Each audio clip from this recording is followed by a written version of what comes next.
আমি রাশেদ খান ওই সময় একটানা 15 দিন রিমান্ডে নির্যাতনের শিকার হয়েছি। আপনার কোন শিবিরের নেতা 15 দিন রিমান্ডে নির্যাতন ওই সময় পাকাপাটা হয়েছে? এখন আমাকে এই প্রশ্ন করেন, মানে আমি যদি 18 সালে কোটা আন্দোলন না করতাম এই গণঅভ্যুত্থানে করতে পারতেন না। সবাই তো ঠিক আছে, আপনি শেষ হয়েছে কিনা এটা বলেন। আপনি কি পরিচয় এসেছেন? আপনি কি জামাত? আপনি কি জামাত? আমি আমার পেশায় আছি। আপনি কি জামাত কিনা বলেন? আমি আমার পেশায় আছি। আপনি এখনো করতেছেন। আমি আমার পেশায় আছি। জামাত আপনি কি আমার কথা বলতে এলাও করেছেন না? আপনি সরি বলেছেন না, সেটা বলতে দেন, বলতে দেন। শুনেন, আপনি মমতাময়ী মা বললেন নুরু মায়ের আঁচল পাচ্ছে, সেটা গুপ্ত না। আপনি আমাকে এলাও করার কথা বলতে দিচ্ছেন না আপনি কেন? বিএমপি কখনো করেন নাই আগে, এখন এসে বিএমপি করেন, সেটা গুপ্ত ছিলেন না। আপনি কি পরিচয় এসেছেন? আপনি কি জামাত? আমার পেশায় আছি। আপনি কি জামাত? আমি আমার পেশায় আছি। আপনি কি জামাত কিনা বলেন? আমি আমার পেশায় আছি। আপনি এখনো করতেছেন। আমি আমার পেশায় আছি। জামাত আপনি আপনাকে পরিচয় দেন। আপনি ব্যারিস্টার আল মামুন রাসেল, ব্যারিস্টার আল মামুন রাসেল, আপনি কি জামাত? আপনারা একটু শান্ত হন। কি পোস্টে আছেন সেটা বলেন। বিএনপি থেকে একটু শান্ত হবেন প্লিজ। গোপন পরিচয় আপনি দিচ্ছি না। পোস্ট করেন, আপনি কি পোস্টে আছেন? জি ডক্টর, আমি ইলেকশন পরিচয় থেকে বড় পরিচয় আপনি যখন জি আপনি একটু থামাচ্ছি। আমাকে এলাও করেছে? আপনি যখন শেখ হাসিনাকে মমতাময়ী মা বললেন, আচ্ছা, এলাও করেছেন না?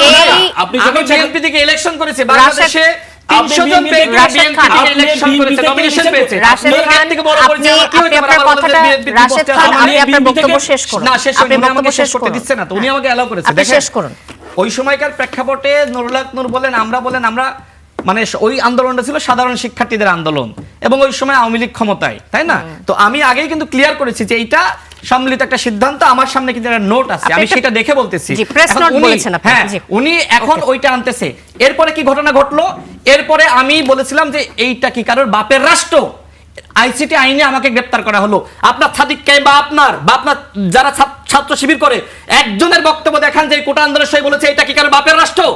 আজকে আমাদের নিয়ে প্রশ্ন তোলেন না, পরের ঘটনা বলেন। আমি রাশেদ খান ওই সময় একটানা 15 দিন রিমান্ডে নির্যাতনের শিকার হয়েছি।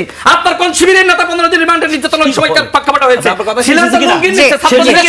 এখন আমাকে এই প্রশ্ন করেন, মানে আমি যদি 18 সালে কোটা আন্দোলন না করতাম এই গণঅভ্যুত্থানে করতে পারতেন না। সবাই তো ঠিক আছে, আপনার শেষ হয়েছে কিনা এটা বলেন। আমার শেষ হয়নি, শেষ না হলে আমাকে বলেন, আমি বলি শেষ করতে দেন, আপনি শেষ করতে দেন। ওই সময় আমরা আন্দোলনটা সফল করেছিলাম বলে আজকে আপনারা বিশাল বিশাল ভূমিকা নিতে পারেন। আমি ওই সময় কোনো রাজনীতি করি না, আমি রাজনীতি শুরু করেছি 19 সালের ডাকসু নির্বাচনের পর থেকে। ছাত্র সংগঠন আমরা ওই সময় আনুষ্ঠানিকভাবে ঘোষণা দিয়েছি। এরপরে আওয়ামী লীগের পক্ষে, ছাত্রলীগের পক্ষে বা মানে কোনো জায়গায় আমার মিছিল মিটিংয়ে আপনি আওয়ামী লীগের পক্ষে পেয়েছেন কিনা, ওইটা একটা সামাজিক আন্দোলন। ওই সময় পর্যন্ত আমি কিন্তু রাজনীতি করি না, ভাই নিশ্চয়ই দেখেছেন না? আমি কি মানে আপনি যেভাবে বলতেছেন যে গুপ্তগিরি করে বেড়াচ্ছি, ওইটা আমি প্রকাশ্যে বলেছিলাম। এবং ওই আন্দোলনটা ছিল সামাজিক আন্দোলন, ওই দাবিটা ছিল শেখ হাসিনার কাছে। ওই দাবি আমরা শেখ হাসিনার পতন ঘটানোর জন্য ওই সময় রাশেদ খান, আমরা এবার বলার সুযোগ পাবো কিনা? ব্যারিস্টার আল মামুন, আপনি তো বলতে চাননি বলে আমাকে দিয়ে দিচ্ছেন।